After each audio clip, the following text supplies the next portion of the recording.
atau tidak akan seperti ini lagi?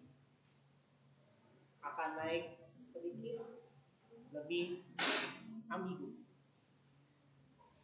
Nah, di sini untuk uji normalitas ada dua, ada tiga sih sebenarnya ya. Yang pertama apa? Menggunakan grafik apa? Grafik histogram. Benar ya? Yang kedua apa? Apa? Kenapa? Yang kedua dulu. Skewness dibagi standar error dari skewness itu sendiri. Nah, yang ketiga adalah menggunakan tabel of normality.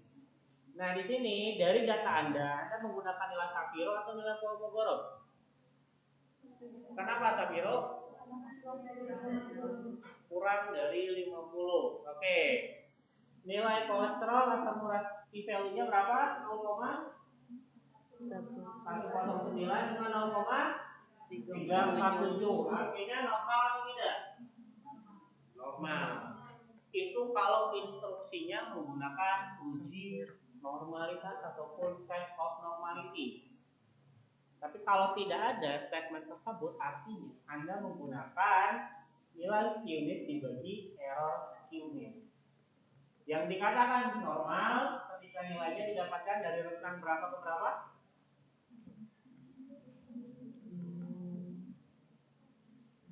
Berapa? Yang dikatakan normal. Jika nilai outputnya berapa? Skewness juga di bawah?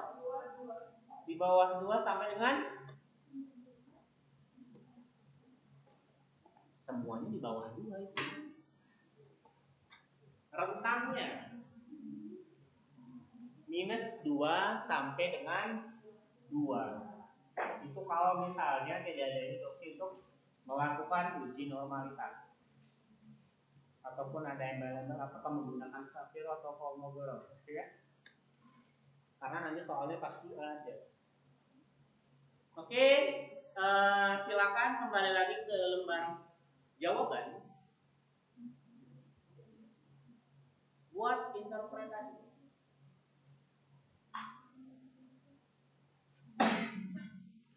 Berdasarkan tabel di atas,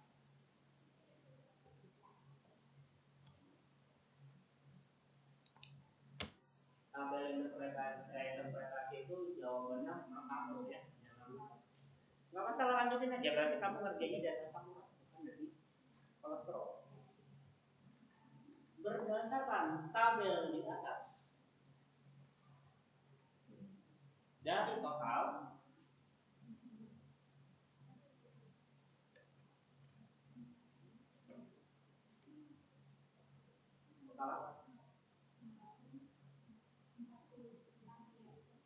pasien, responden, lansia, peserta, responden. Dari total responden, apalagi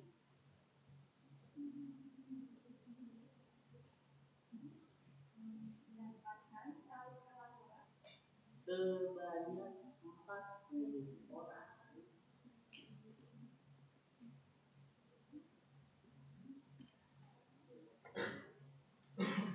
didapatkan sebanyak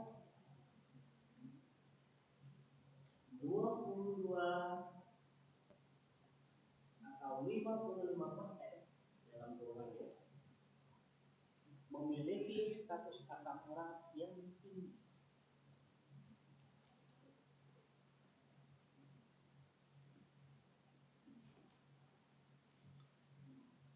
Dan sebanyak 18 orang atau 45%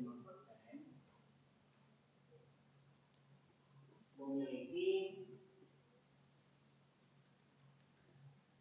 status asam urat normal. Oke, titik. Nah, artinya ya, ingat sekali lagi satu tabel, satu interpretasi. Nah, kita lanjut yang tabel kolesterolnya nanti aja. Kita lanjut ke soal step selanjutnya. Berdasarkan hasil, berapa jumlah sel yang memiliki expected count kurang dari 5? Berapa persentasenya dari total sel? Silakan. Caranya gimana? Analyze. Silakan, lanjutkan.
Oke, berarti berapa jumlah sel yang memiliki nilai harapan kurang dari 5?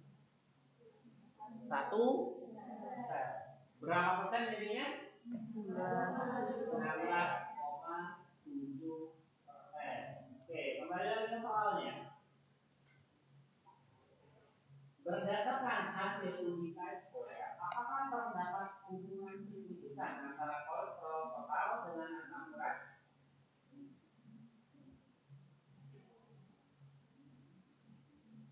Menurut kalian?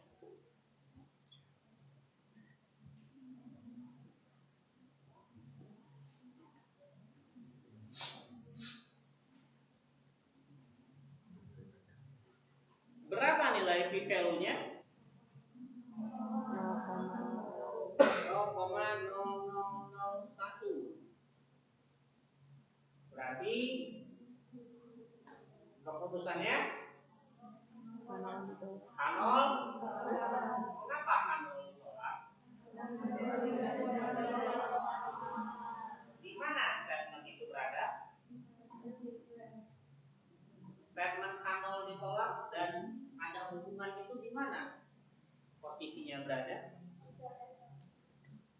Posisinya. Saya tidak berbicara p-value-nya. Pertanyaannya adalah tadi H0 ditolak. Terus kalian mengambil kesimpulan ada hubungan. Ya? Dari mana Anda bisa mengambil sebuah statement ada hubungan? Apakah sebelumnya Anda sudah membuat sebuah hipotesis?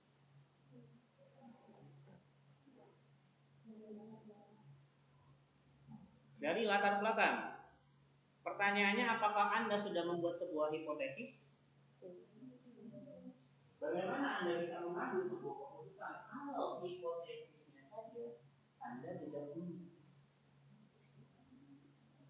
Artinya, di awal tadi, ya, sebelum Anda melakukan analisis, atau mungkin di awal sekali Anda sudah membuat sebuah hipotesis. H0 tidak ada hubungan, HA ada hubungan. Ya. Karena kalau Anda tidak membuat hipotesis, ini ya, bagaimana kalau misalnya saya membuat H0 itu ada hubungan, HA tidak ada hubungan. Tapi keputusan Anda H0 ditolak, HA diterima. Jawabannya berarti tidak ada hubungan. Itu boleh kayak gitu? Boleh. Karena H0 dan HA pada dasarnya secara umum dibuat seperti persepsian kalian sebut tadi. Tadi boleh nggak Pak kalau misalnya dibalik kayak gitu? Boleh. Makanya hipotesis di awal itu penting supaya apa? Kita bisa menyeragamkan apa keputusan Anda dengan apa yang saya ambil. Jadi biar sama. Sekali lagi berarti hipotesisnya adalah Hanol apa? Tidak ada hubungan. Artinya Anda harus buat baru mengambil keputusan Hanol ditolak atau diterima. Oke, lanjut. Bagaimana Anda membuat tabel interpretasinya?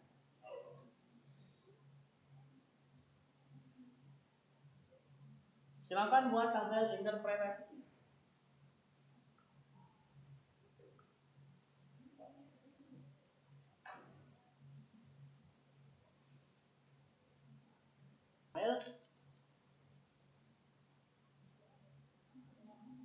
Silangnya dulu. Ya, silakan lanjut ya.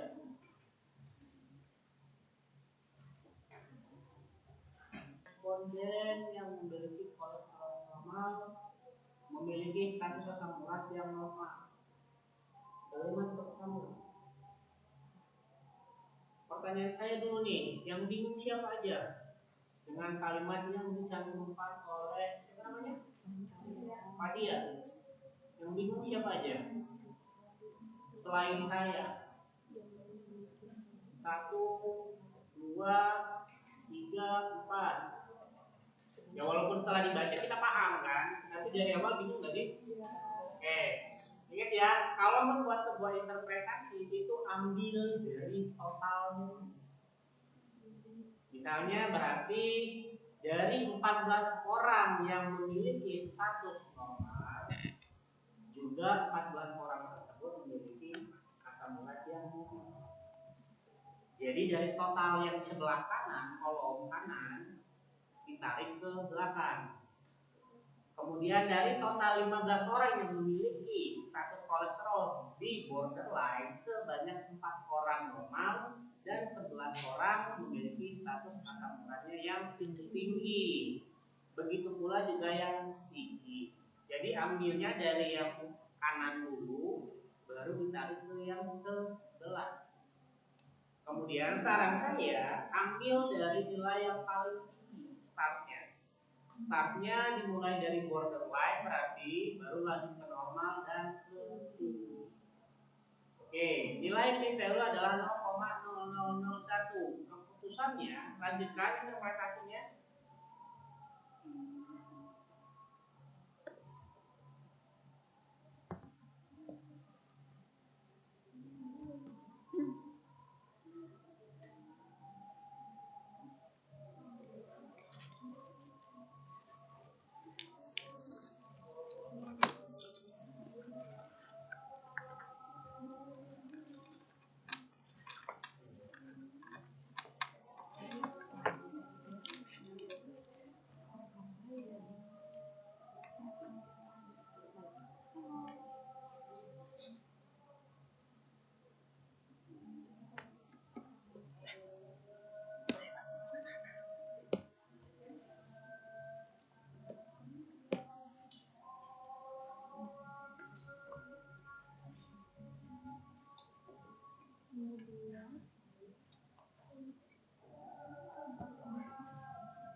Maka dengan hasil ada hubungan.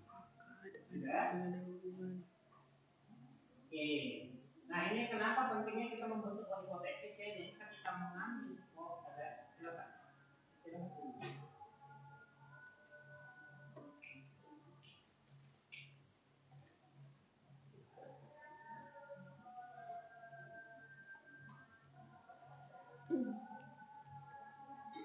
Sebuah hipotesis di awal karena kita harus mengambil sebuah kesimpulan. Ya. Kesimpulannya apa? Apakah kesimpulannya ada hubungan?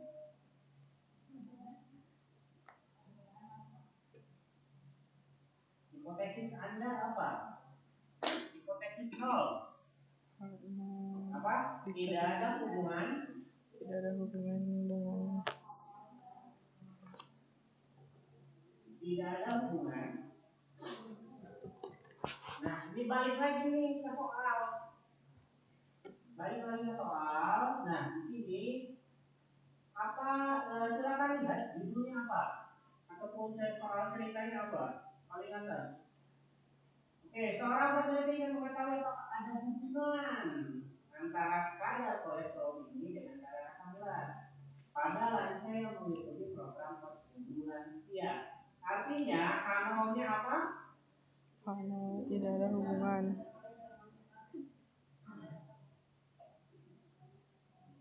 Pada lansia yang mengikuti program pertumbuhan usia. HA-nya terdapat hubungan. Nah, Anda menyebutkan amil tolak. Artinya HA Diterima. Kesimpulannya berarti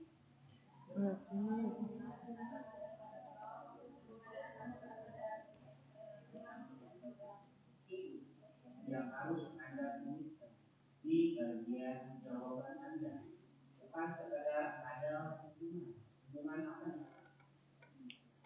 Karena sekali lagi statistik itu pasti tidak ada yang di atau tinggal copy paste.